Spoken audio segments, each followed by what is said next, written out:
Hey guys, this is Katrina with IdeateTV, and I'm with the creators of Shinebox Press. What's up, guys? How's it going? Good. How you doing? I'm doing great. Tell me your names. I'm John. Hi, John, and I'm Michael. Michael. So tell me about the creation of your books and the comics that you guys make. Sure.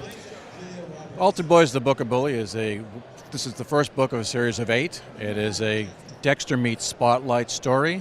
We have a group of vigilantes that will travel the United States, killing members of the clergy who are pedophiles. All religions, all denominations. We discriminate against none. Awesome. And what is the inspiration behind that? The inspiration, well, I know a lot of survivors in the Boston area, and actually a few out here in California as well. So it's a tribute to them, to being survivors, and it's a delicious story. So it takes a very dark turn, and we're very happy with the way it's going. Well, that's very interesting. I myself am also a survivor, so that's why I think it's very interesting. Also a feminist and fighter and advocate for these things. And that's why I think it's very powerful and moving for you to be able to create something like that and to fight against it. And so what do you see your characters like? Can you tell me more about your character descriptions and the build of your characters? Our lead is a gentleman named Michael. Michael has been recruited by Charlie, and they work under the premise of an insurance company. It's a brokerage firm. Michael travels the United States doing thermal imaging testing on industrial plants. That allows us to move him around the country. Charlie and the office are the ones who, behind the scenes research.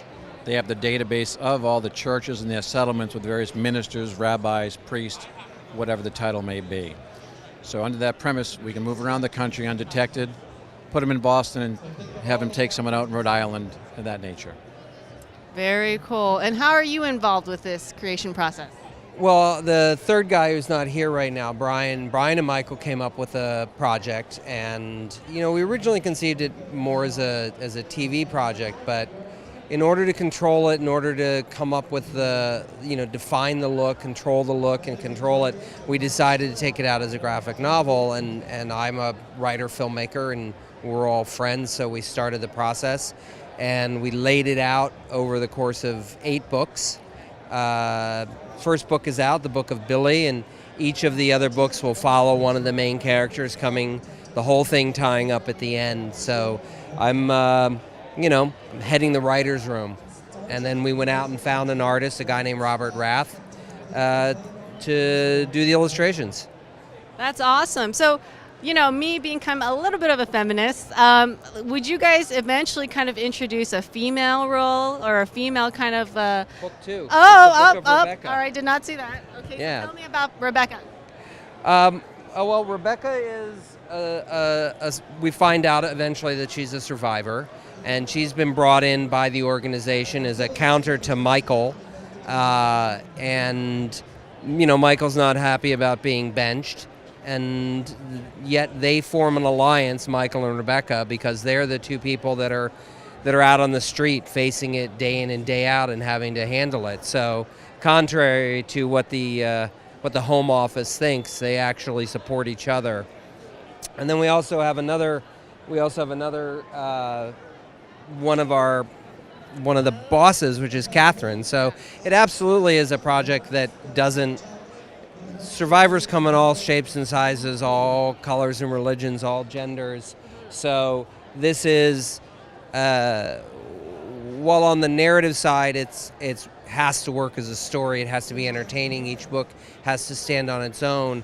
Overall, what it's trying to support is multiracial, multi-denominational, multi-gender. Very much so. How do you guys feel about this content, especially with the Me Too movement? I mean, this is getting very political, but I'm very interested in this kind of stuff. So bringing this content in TV and television and film, how do you guys feel about that and pushing that forward, so to speak? We feel very confident about it. Catherine is actually the brains of the organization as well. She's the one who does all the research. She's the one who identifies who we should take out. As far as the content and the Me Too movement, my shirt says Freedom Rocks. We've been involved with human rights activities for over 15 years. Free the slaves, here we go. I mean, this is an organization that we've been supporting for years. And we're pro-women, we're pro-life members, and things are great. Awesome. Well, thank you, gentlemen, so much for telling me so much about the journey and the creation inspiration. Thanks for stopping by. It's very encouraging. Thank you. All right, cheers. This is Katrina with IdeateTV.